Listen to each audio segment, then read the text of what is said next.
j'ai le sentiment que je m'acharne un peu sur les mêmes points durant quelques épisodes et ça va être complètement le cas ici à nouveau. Et la raison pour laquelle je me sens obligé de le faire, c'est que pour moi, la série part sur une voie que j'ai vraiment l'impression qui va vraiment me donner l'impression que je vais détester ça quand ça va se conclure. Quand ça va arriver à sa conclusion.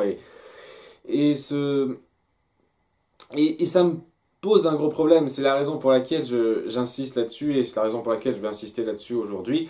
L'épisode d'aujourd'hui n'est pas mauvais, hein, qu'on se comprenne bien, il y a pas mal de choses intéressantes, mais il y a pas mal de trucs à redire, notamment par rapport à une chose sur laquelle je vais m'étendre un petit moment, je sens. Donc, l'épisode d'aujourd'hui se centre sur Regina, techniquement, et ça se passe juste après la malédiction. La malédiction est lancée, donc la malédiction est lancée, donc Regina est contente, elle a réussi son coup, tout le monde vit toujours la même journée un peu misérable chaque jour, sans en avoir conscience. Seulement, en même temps, il y avait deux personnes qui étaient dans le coin où Storybrooke est apparu au moment de la malédiction, et qui donc ont été dans la ville au moment où elle est apparue. Il s'agit d'un espèce de campeur du New Jersey qui a perdu sa femme pour une raison basique et qui a emmené son fils qui est un fan de Star Wars, et j'ai tout de suite deviné de qui il s'agissait à ce moment-là. Donc ces deux personnes-là restent à Storybrooke parce que bon leur camion est cassé et donc ils doivent attendre le temps qu'il est réparé à Storybrooke. Au début, Regina n'est pas tout à fait contente de cet imprévu-là, parce que voilà, elle a envie de tout contrôler, mais voilà, au bout d'une semaine à peu près, elle en a marre de cette monotonie. Une semaine. Voilà, je tiens à préciser ce détail-là, parce que c'est le truc qui me fait un chouïa tiquer, c'est-à-dire que on met bien en avant le fait que le type et son fils doivent partir et qu'elle a insisté pour que ce soit réparé au plus vite. Donc au bout d'une semaine, elle a fait en sorte qu'au bout d'une semaine ce soit fait. D'ailleurs, au passage, le réparateur, ce n'est pas le père d'Hansel et Gretel. Sérieusement, les gars, sérieusement. Vous avez repris le personnage de Graham, du shérif Graham, c'est cool, c'est bien de le voir, j'étais très content. Pourquoi vous n'avez pas pris le père d'Hansel et Gretel? Je veux dire, c'est un personnage de réparateur dans son épisode, l'épisode 9 de la saison 1. C'était logique de prendre ça. Je sais que c'est un acteur qui a une légère renommée, je sais plus son nom, mais je sais il est légèrement connu, cet acteur. Donc, je peux comprendre que ça pose problème, mais je veux dire, à ce moment-là, c'était pas la peine de montrer à notre acteur jouer ce rôle, quoi. Fallait juste rien montrer. C'est juste un détail, je veux dire, une petite occasion manquée, là. Voilà, là, c'est des petits trucs, pour l'instant, hein, il n'y a pas grand-chose à redire. Enfin, il n'y a pas grand-chose à redire, oui, une semaine. Voilà. Le truc que j'ai à redire, là, c'est que une semaine, elle en a marre, elle se lasse. Et je trouve que c'est un peu rapide. Personnellement, un peu rapide. Hein. Le truc, c'est que j'imagine bien qu'ils n'ont pas pu faire en sorte que ça se passe au bout d'un certain temps, au bout, je sais pas, d'une année ou deux, etc., etc. Parce que voilà, s'il fallait trouver un truc logique sur le fait qu'il y ait deux personnes qui ne sont pas de Storybrooke qui arrivent à entrer à Storybrooke. La mise en scène suggère clairement que ça se passe vraiment au début, quoi. Ils entrent en ville au début, au moment où ça commence. Donc, voilà, ça faisait très forcé pour moi par rapport à ce qu'ils voulaient dire. Parce que ce qu'ils veulent dire, c'est intéressant. Ce qu'ils veulent dire, c'est que, ouais, au début, Regina, elle est super contente d'avoir réussi. Ah, tout le monde se plie devant moi, me respecte avec crainte, etc., en vivant sa vie misérable. J'ai réussi mon coup, mais au bout d'un moment, ça devient trop répétitif pour elle. Elle se rend compte que ouais, c'est une joie éphémère et que vivre éternellement comme ça, ben, ça va pas lui apporter le bonheur. C'est cool, vraiment, hein, je suis complètement d'accord là-dessus. L'espace d'une semaine, non. Je sais que c'est un truc Disney, ils aiment bien faire les choses rapidement sur une petite période de temps, mais Je sais pas, étant donné que la malédiction a duré 28 ans, je trouve ça particulièrement discutable. Mais voilà, donc étant donné que elle commence à être un peu lassée de tout le monde qui lui obéit sans rien dire, la première chose qui lui vient en tête, c'est de se rapprocher un petit peu de ces deux personnes qu'elle ne peut pas contrôler et de voir si elle peut pas ressentir un vrai bonheur avec eux. Donc elle s'attache assez vite à l'enfant qu'elle veut considérer un peu comme son fils. Elle très vite, justement, elle leur propose d'emménager à Storybrooke pour pouvoir être avec le fils du type et pouvoir le fréquenter et à éprouver le petit bonheur qu'elle ressent avec ça, ce qui pose énormément de problèmes, notamment dans le fait que personne ne vieillit, et que là, peut-être que ça a réussi à légèrement passer avec Henry, pour je ne sais quelle raison, mais je sais pas, le mec et son fils, à un moment donné, ils se rendront bien compte que ouais, ça fait 28 ans qu'on est là, et bizarrement, personne ne vieillit, qu'est-ce qui se passe? Qu'est-ce que ça veut dire? Donc ouais, elle a pas trop réfléchi sur le coup, mais elle a été prise par ses émotions et tout, c'est compréhensible. Donc, donc ouais, elle essaye de leur proposer ça. Bien entendu, le mec qui est un peu raisonnable se dit, attends, elle est sympathique cette femme, mais oh, notre vie c'est dans le New Jersey quand même, quoi. Hein. On va pas s'accrocher à un endroit où on a été que pendant une semaine, quoi. Ça pose un petit peu de problème, ça. Donc, Regina qui le prend pas très bien décide d'arrêter leur voiture, leur camion alors qu'ils partent, donc, juste au moment où il est réparé, par le shérif en parlant à son cœur, donc elle a le cœur du shérif Graham, dans une boîte à côté d'elle. Ouais, apparemment, c'est pas dans sa cave. Au tout début, elle l'avait gardé dans une boîte à côté, dans son bureau. J'imagine que sa cave avec le tombeau de son père, ça a mis du temps à s'installer. Ok. Et donc, elle a le pouvoir de lui donner des ordres qu'il suivra aveuglément sans réfléchir, en parlant au cœur. J'avais Voilà, donc je pense que oui, c'est un peu logique, vu qu'apparemment Cora pouvait faire ça. Je pensais qu'en étant à Storybrooke, surtout au début de la malédiction, la magie avait complètement disparu. Et donc, même si ce truc-là garde une aura magique, Regina, elle n'a pas de magie. Mais pourtant, la magie qui émane du cœur suffit à faire en sorte que ça marche, en fait, que ça marche à peu près de toutes les façons possibles. D'accord, la magie, ça marche quand ça arrange, hein, voilà, on va dire ça. Je sais pas, c'est un détail à nouveau, je me penche sur les détails alors qu'il y a des trucs qui vont vraiment être importants à redire, donc... et je sens que cette vidéo va être très longue. Ouais, donc elle fait ça, et pas de bol, le mec... Le père de l'enfant qui s'appelle Owen. Non, ça va être un nom assez important, Owen, donc je vais essayer de garder ce nom en tête. Le père d'Owen ça tombe comme par hasard pile à ce moment-là où elle ordonne quelque chose à son cœur magique. Donc ouais, il y a un petit peu wouh, qu'est-ce qui se passe? Et il veut se barrer très vite. Donc il s'ensuit une course-poursuite où le père se fait capturer et il demande à son fils de fuir pour pouvoir vivre, etc., et ne pas être sous l'emprise de cet endroit bizarre. Elle essaie de le convaincre, Regina, mais Owen est plus intimidé par elle que convaincu, et elle décide non, pas comme ça, je veux pas être avec vous comme ça, et elle décide de le laisser s'enfuir pour essayer d'appuyer que il reste une partie de cœur juste en elle. Je reviendrai sur ce détail-là. Et donc c'est là que se termine le flashback. Donc ouais, c'est un flashback pas trop mal, s'il n'y avait pas le coup il fallait que ça se passe dès la première semaine où ils sont apparus, et pour moi ça fait un petit peu développement trop rapide par rapport à Regina. C'est un développement intéressant pour Regina sur le principe, parce que voilà, ça montre que une fois la vengeance accomplie, et ben il reste plus grand chose. On jubile pendant un moment, mais assez vite on finit par se rendre compte que on n'a pas atteint le bonheur comme ça. Donc voilà, c'était plutôt joli. Le fait est que j'ai pas du tout ressenti ça dans la saison 1. Ça aussi, ça va être un truc que je vais pas mal dire. J'ai pas du tout ressenti ça dans la saison 1. Pour la critique de cet épisode, je vais le dire 2-3 fois, je pense. Mais voilà, en soi, étant donné que à partir de la saison 2, maintenant, le film tient à partir sur la voie de Reginald doit se repentir au bout d'un moment, je comprends qu'ils aient fait ça et c'est pas mal comme développement du personnage.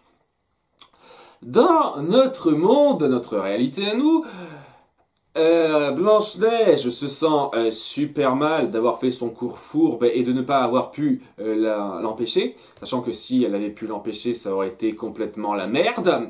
Donc honnêtement, je suis plutôt content qu'elle n'ait pas pu empêcher son coup fourbe.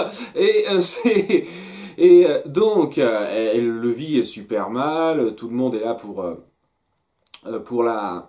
pour essayer de la consoler, mais enfin, elle l'a consolée en restant loin d'elle, en lui disant elle doit se reposer, et sans essayer de lui parler. Je veux dire, ouais, du début à la fin, il n'y a personne, ni le prince charmant, ni Emma, ni Henri, qui essaye de lui parler. De lui dire, ok, ça va s'arranger, est-ce que tu veux pas discuter avec moi, parler de ce qui se touche, ou quoi que ce soit. Non, il s'inquiète pour elle de loin. Pas de loin à une dizaine de mètres, mais je veux dire, ils viennent pas lui parler directement. J'en sais rien, moi je serais à la place du prince charmant, je me serais dit, ok, j'essaierai de rester auprès d'elle pour la soutenir, pour essayer de la consoler, de lui faire reprendre des couleurs, hein, en fait. Et non, quoi, il s'inquiète pour elle, clairement, mais à distance, et seulement, j'espère que ce sera corrigé dans la suite. Sincèrement, ça. J'espère que ça va pas être... on essaye de lui parler le moins souvent possible, histoire de, oh, elle a besoin d'être seule, ou une connerie comme ça, enfin bon. Donc oui, Regina de son côté est super attristée par la mort de sa mère, et cherche à tout prix à se venger de Blanche-Neige, et alors que Rumpelstiltskin lui dit, ouais, si tu te venges de Blanche-Neige, tu peux dire complètement adieu à Henri. Sachant que, personnellement, au stade où elle en est, pour moi, elle pourrait déjà dire adieu à Henri. Hein, je veux dire, merde, quoi. Allez, je le dis tout de suite. Voilà, c'est bon, c'est fait. Ça va être la grande diatribe qui va durer bien longtemps. Regina. Depuis le début, faisons le compte de ce qu'elle a fait. Elle a été manipulée par sa mère, alors qu'elle était censée être gentille au début, et ce qui au final l'a amenée vers une voie de vengeance, de mépris envers toutes les personnes qui étaient super indirectement responsables de ses malheurs. Et pour ça, elle est allée super loin, elle s'est comportée en reine dictatrice qui a tué le roi père de Blanche-Neige dans le dos, qui a fait de sa vie un enfer, a fait d'elle une paria, qui a tout fait pour qu'elle meure, pour détruire son bonheur au moment où elle a été capturée et où Blanche-Neige a essayé de lui faire, amende honorable de la faire se repentir. La première chose qu'elle a voulu faire, c'est s'en prendre à eux, la tuer, direct. Et donc ça n'a pas marché, et donc elle a décidé comme ça de se lancer dans une malédiction qui ruinerait la vie de tout le monde, et je dis bien tout le monde, pour pouvoir s'en prendre à seulement quelques personnes en particulier. Certes, elle a été manipulée tout le long, et je vais dire clairement ce genre de choses, c'est une manipulation d'un personnage qui a duré une très longue période de temps, que ce soit à travers sa mère et à travers Rumpelstiltskin, ce qui rend ça très tragique. Mais néanmoins, ça reste des actes très très très difficilement pardonnables pour moi. Donc voilà, elle a décidé de lancer sa malédiction et de foutre en l'air la vie de tout le monde. Son père, la dernière personne qui l'a raccroché un tout petit peu à la bonté, elle a décidé de le sacrifier avec des remords, certes, mais parce que pour elle, c'était plus important d'avoir sa revanche. Elle a eu sa revanche, elle a jubilé, elle l'a pas très bien vécu, mais elle a jamais rien fait particulièrement pour essayer de se rapprocher de qui que ce soit pendant ces 28 ans où ils étaient piégés.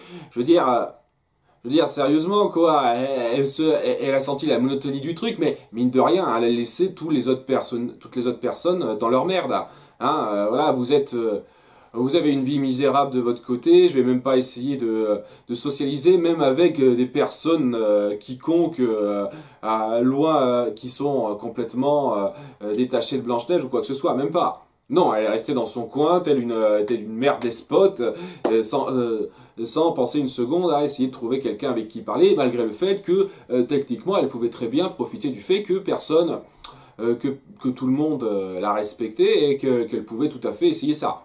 Jamais essayé. La seule chose qu'elle a essayé, c'est d'adopter un fils par le biais de Rumpelstiltskin, à nouveau, pourquoi, j'ai jamais trop compris pourquoi je sais même pas comment il a réussi à faire ça, en fait. Non, sérieusement, comment? Alors qu'ils sont pas censés, qu'aucun d'eux n'est censé pouvoir sortir de la ville. Comment Rumpelstiltskin a réussi, en étant riche, même en étant riche comme il est, à faire en sorte de réussir une adoption d'une autre ville dans cette ville-là, sans jamais sortir, c'est-à-dire donc par courrier en gros, hein, j'imagine. Et ouais, non, je sais pas comment il a fait en fait. Exactement, il avait pas de pouvoir magique ou quoi que ce soit, il avait juste de l'argent. J'ai de l'argent, je peux faire absolument tout. Mais bizarre, ouais. Attends, mais tant que j'y pense, ouais, c'est un détail à con, ça aussi. C'est pas grave. Donc, elle a adopté son fils. Au moment où Emma est venue, elle a tout fait pour la sortir. Elle a enchaîné les coups fumeux. Elle était très contente de voir Blanche-Neige et le prince charmant être malheureux sans pouvoir être ensemble, en faisant en sorte que ça reste comme ça.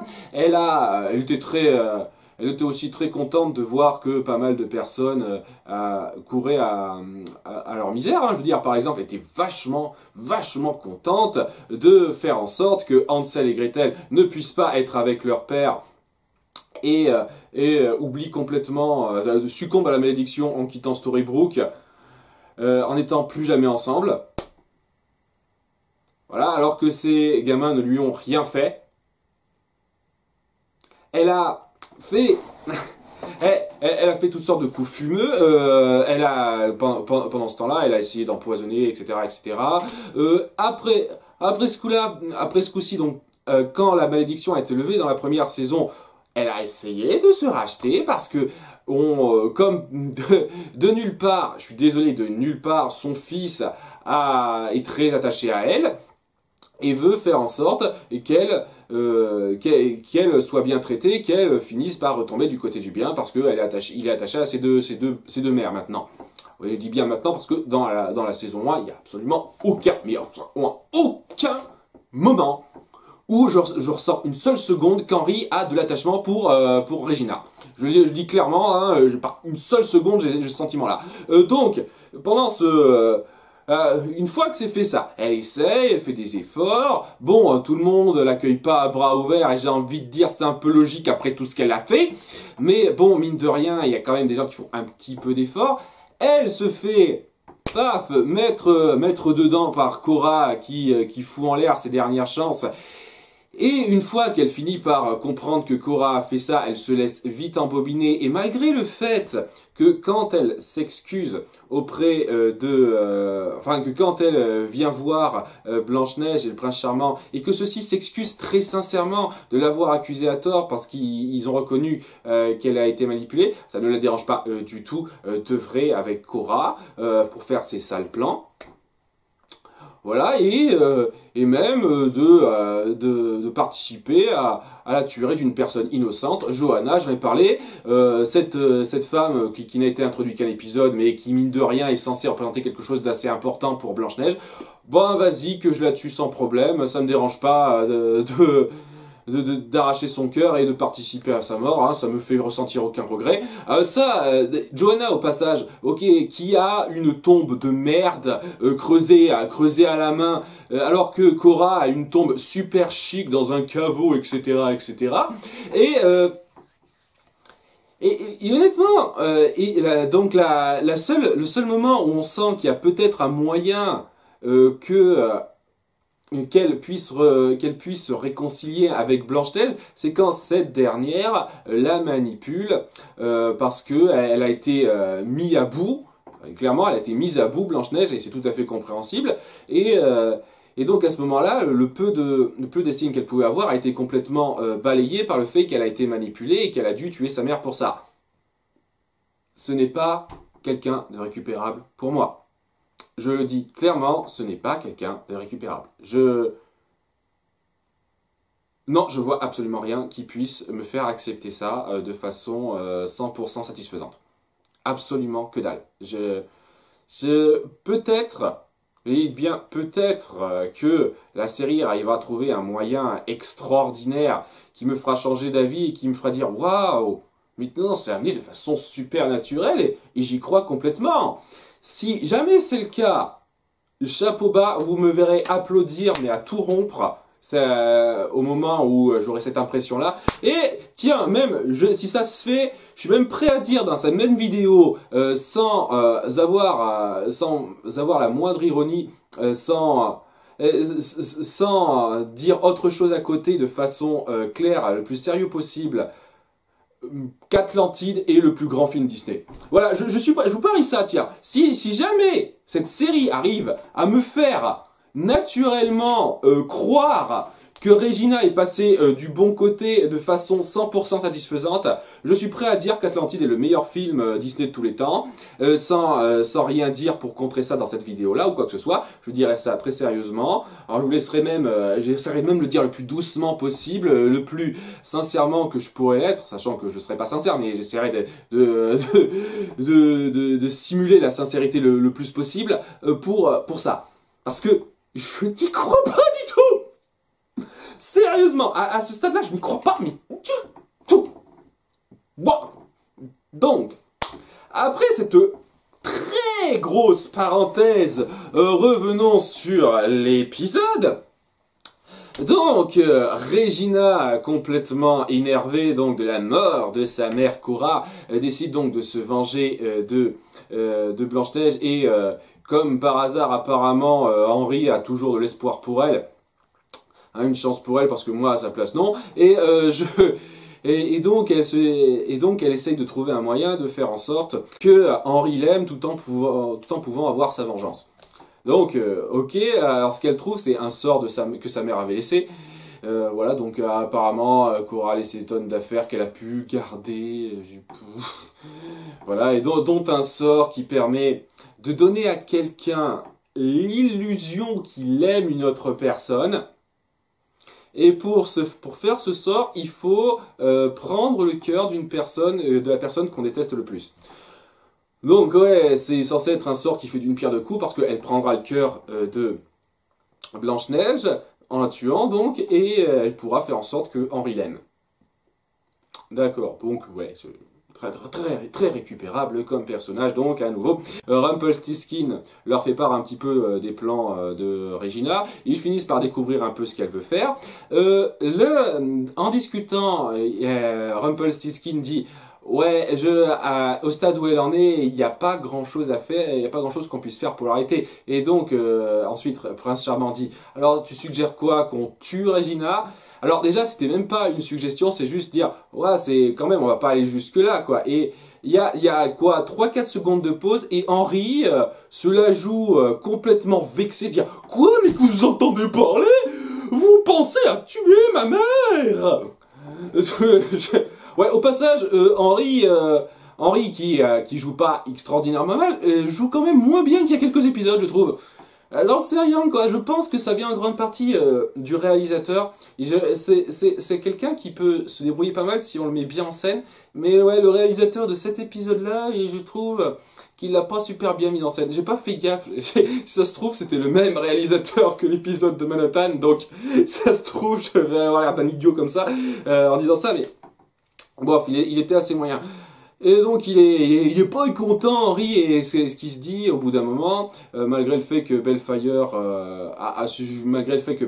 lui dit ah ce serait bien que tu reviennes à New York quelque temps, histoire que ça se tasse. Lui il se dit ah non, moi j'en ai marre. Et le problème dans tout ça, c'est la magie qui a amené ça. Ouais, parce qu'il y avait absolument pas de problème quand il y avait aucune magie à Storybrooke avant. Et que ta mère se réjouissait du malheur des autres. Il n'y avait absolument aucun problème à ce moment-là, Henri. Donc, il décide de faire sauter le puits en prenant de la dynamite de la mine. Il était vachement rapide pour ça. Et, et il est arrêté par Regina. Juste à ce moment-là, il y a tout le monde qui le rejoint. Donc le prince charmant, Bellfire et Emma, et il y a une espèce de confrontation où Henri est pris au milieu en disant ah, viens avec moi, Regina est méchante, et j'ai envie de dire ouais, elle a raison, Emma, Regina est méchante, mais Henri dit non, le problème hein, c'est la magie, malgré tout ça, il n'arrive pas à convaincre Regina de faire ça, mais il a su l'attendrir suffisamment pour qu'elle se décide à renoncer au sort pour le forcer à l'aimer et qui impliquerait qu'elle tue Blanche-Neige. Voilà, suite à ça, Blanche-Neige qui se sent ultra méga coupable de ce qu'elle a fait en est au stade où elle veut mourir. Et demande à Regina d'arracher son cœur pour la tuer. À ce point-là, ouais, d'accord. Ok, ce qu'elle a fait, je comprends très bien que ça la marque, qu'elle soit déboussolée, désemparée, mais à ce point-là, je veux dire, waouh, c'est ok. Dire ouais non arrêtons ça, tue-moi. Donc Regina dit ouais si je fais ça Henri m'aimera pas. Hein, donc déjà c'était pas très réfléchi de ta part Blanche-Neige, mais elle lui arrache quand même son cœur et elle finit par se voir qu'il y a une petite noirceur qui s'est créée à l'intérieur. Oh putain. Et que, de par son expérience, parce que oui, tout le monde est comme Regina, hein, tout le monde va forcément évoluer comme Regina, cette noirceur-là ne fera que s'accroître au fur et à mesure. Donc, je te laisse tel que tu es, je ne vais pas t'achever, je sais maintenant que tu vas sombrer de plus en plus dans le désespoir, et que tu vas t'éloigner de ta famille, faire sombrer ta famille, et à ce moment-là, je pourrai récupérer Henri. Bien entendu. Et Blanche-Neige est super attristée par ça parce qu'elle y croit complètement. Non. Honnêtement, je trouve pas cet épisode mauvais, mais il y a tout ce truc-là, ça me gonfle.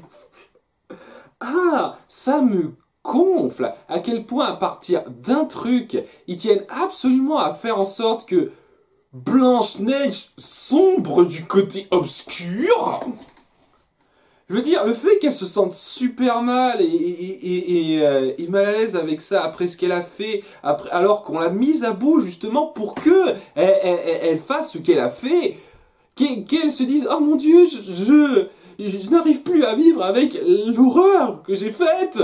Alors que ça m'a pas dérangé une seule seconde de voir mon ami grincheux tuer un pauvre soldat qui ne faisait qu'obéir aux ordres. Je suis désolé d'insister sur cette scène, mais bordel de... Et non, ce que j'ai fait, te manipuler de façon fourbe pour que tu tues ta mère qui était une menace ingérable pour nous, mon Dieu, je ne pourrai plus jamais me regarder dans la glace. Je suis quelqu'un d'horrible maintenant. Je n'arrive plus à supporter que je suis. Oh malheur. Ce besoin, on ressent ce besoin dans cet épisode de faire passer la situation de Blanche-Neige comme répréhensible et noir, en fait, sombre. Et là, on ressent aussi ce besoin de garder une espèce de chouïa d'espoir pour Regina, malgré tout ce qu'elle a fait. Alors que d'un côté, pour moi, je suis désolé, Blanche-Neige, on n'est clairement pas au stade où elle est super méga attristée parce que, oh mon Dieu, elle tombe à fond dans le côté obscur. Et d'un autre côté, à Regina, je suis désolé, hein, les petits petits trucs d'espoir, de repentir qu'elle montre ne suffisent, mais pas une seule milliseconde, à me faire considérer le fait que ce serait logique et naturel qu'elle puisse redevenir gentille. Mais bon, l'épisode essaye vraiment de transmettre ça aux spectateurs. Et ben, c'est pas du tout transmis chez moi. Je le dis clairement, pas du tout. Voilà, et je crache énormément sur cet épisode. Je le déteste pas dans l'absolu. Je pense que c'est comme l'avant-dernier épisode avant ça, l'épisode 15, où je me dis, hey, ça passe, il y a suffisamment de trucs bien pour que j'accepte ça. Je veux dire, le flashback où on découvre Regina, où on découvre Regina qui commence à se lasser de ça, la vie qui commence un petit peu. C'est pas mal c'est pas mal vu, ça apporte pas mal de trucs. Il y a pas mal d'éléments qui sont intéressants là-dedans, aussi dans notre monde.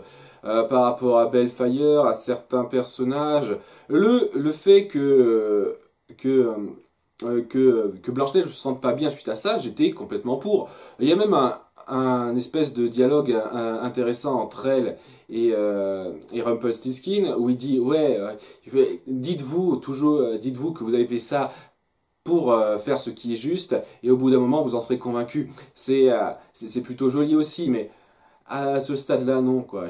Non. Non, surtout par rapport à ce qui a été, surtout par rapport à ce qui a été fait. C'est pas mal de trucs qui sont intéressants, mais c'est juste de l'exagération, surtout par rapport à la fin, qui me gaffe profondément, qui gâte pas entièrement l'épisode, je trouve qu'il passe.